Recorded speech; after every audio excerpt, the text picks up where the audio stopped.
Hi everyone, thank you for joining me for my week 4 presentation, Ethical Analysis for Dr. S's course, MPA 580. I will be discussing the ethical dilemma of nepotism, and that is why I included these two photos above. On the left, we have the photo of President John F. Kennedy and his younger brother, Robert F. Kennedy, and JFK was criticized for appointing his younger brother as the attorney general because his younger brother was seen as inexperienced, and the only reason he received a position of power like that was due to his brother's presidency.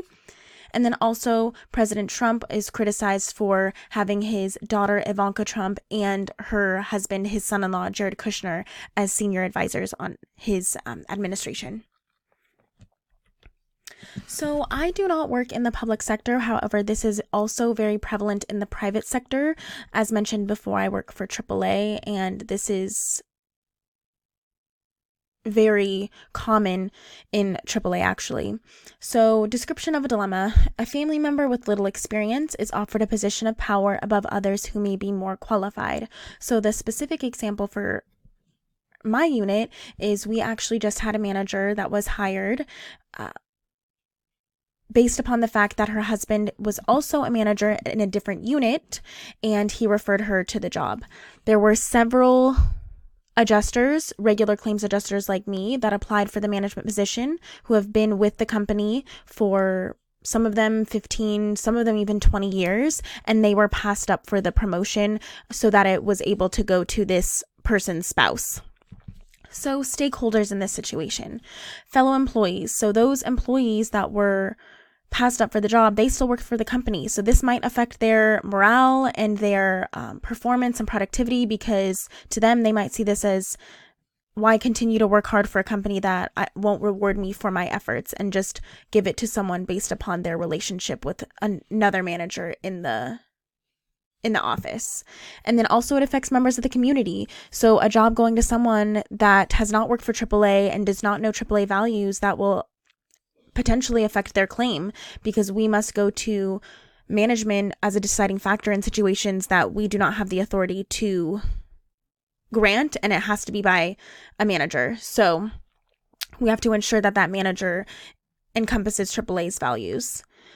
My specific duty as just a regular claims adjuster is to serve the member, obey the chain of command, meaning if I have a situation in a claim that I need assistance, I go to my team manager, and only if the team manager deems it necessary will she get the unit manager involved, and so forth. So we have to obey that chain of command, and then follow rules and regulations. So we have to follow laws. We have to follow the Department of Insurance regulations. They essentially make sure that we are working ethically and that we are working in the best interest of not only our insureds, but also insureds of other companies.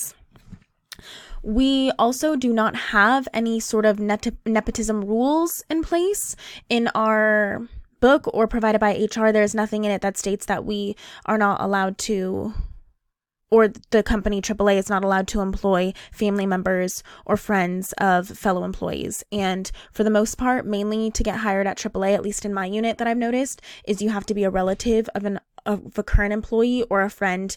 Otherwise, there's hardly ever do we hire anybody that has no affiliation with AAA at all. Even if they do have a lot of experience or a lot of education, it just ends up going to the person that has a relationship. So, although it's not in our rule book, should I bring this up? Should I say something? Well, according to contractarianism, yes, I would essentially say something, because I enter into a contract when I became an employee of AAA to work in the best interest of our members, and it is a possibility that hiring a manager outside of the company that worked for a competitor is not in the best interest of our members. So, according to contractarianism, although it's not a rule, I would say something.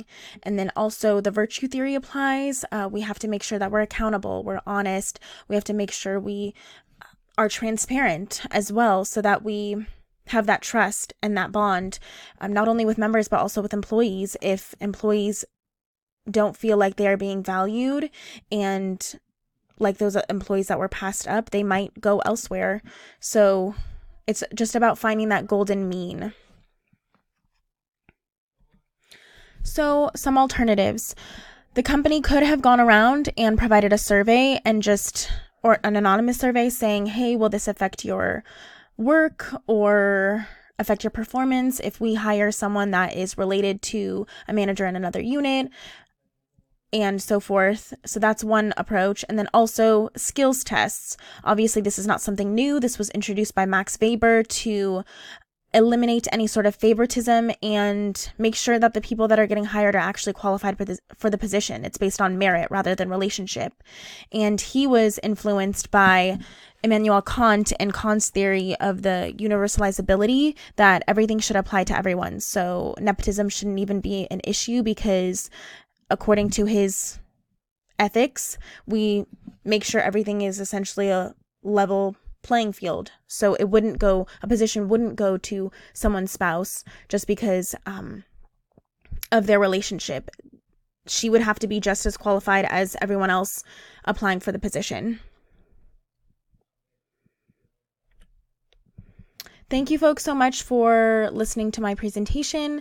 I know it wasn't a public sector specific example. However, I don't work for the public sector yet, and I hope to soon. So can't wait to see your guys' presentations. Thank you so much.